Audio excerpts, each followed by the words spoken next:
A very good afternoon to Puan Mariana and my dear fellow friends. Today, myself, the best daughter of James, and Farah and my partner, we will be presenting about social media privacy, security issues, and risk management for business.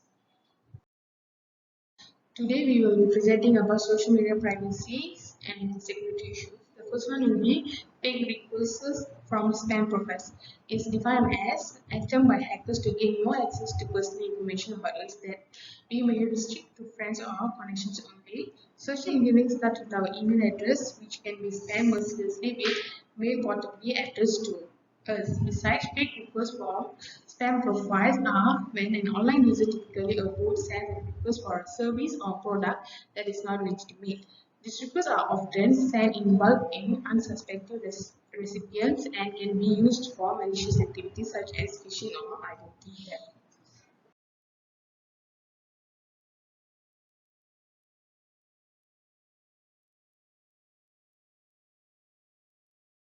About risk management and prevention, which is identify theft or data leakage. If our personal data falls into the wrong hands, either through information leakage or data breach, the criminals may try use it to commit identity theft.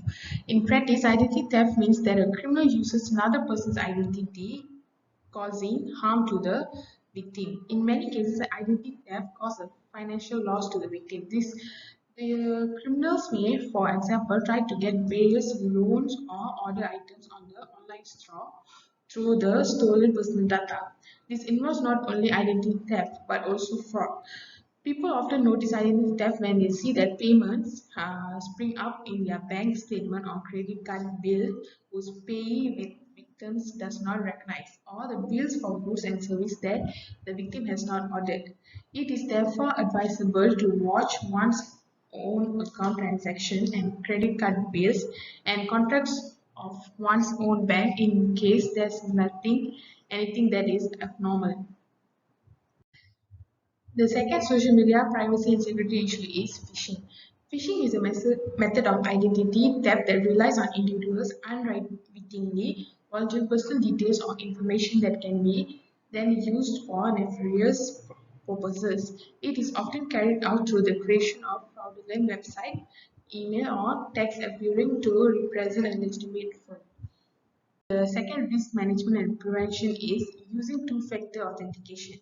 Two-factor authentication, in which is can called as 2FA, is a security system that requires two distinct forms of identification in order to access something. Two-factor authentication can be used to strengthen the security of an online account, a smartphone, or even a door.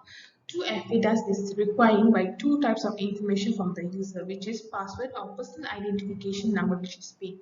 A code sent to the user's smartphone or fingerprint before whatever is being secured can be accessed. For example, of two-factor authentication is a combination of two of the following below, which is something we know, our password, something we have such as text with a code or sent to our smartphone or other device, or a smartphone authentication app.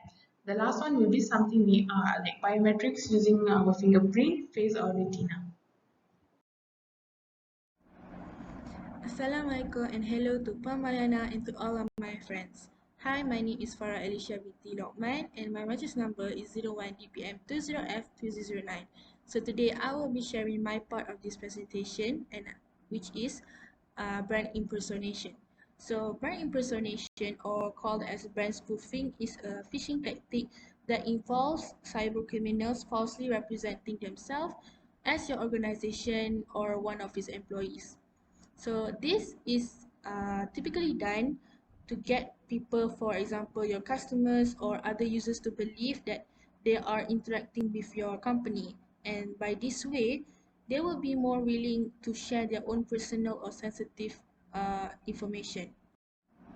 Alright, so now I will share the risk management and prevention of brand impersonation. So one of it is that you have to have a proper privacy setting of your social profiles, because as you know, social media privacy policies enables you to customize your account settings and allow you to control who sees your posts, like privacy settings and controls available on many websites and apps to limit who can access your profile and what information visitors that can see. And when profiles are created, it's often assumed that they will be private by default.